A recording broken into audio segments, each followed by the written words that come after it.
galtee si jala anaaf si uume beeki rabbiin bar waliin tala waliif nu uume nu lachuu rabbiin bar waliin tala.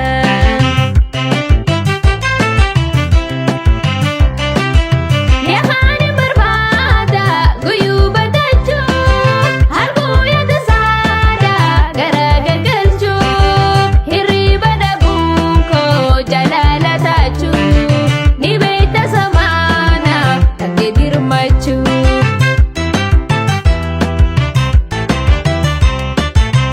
Urgumoo hamtuu isaan na fiide bareeda gajjee hidha kan na miidhe dhibaama hamaa harkaana qaba ogeessi fayyaa isa naa heessa baha raajiin takkallee dandeesseen gartuu dhibeen jaalala bikka boqattu.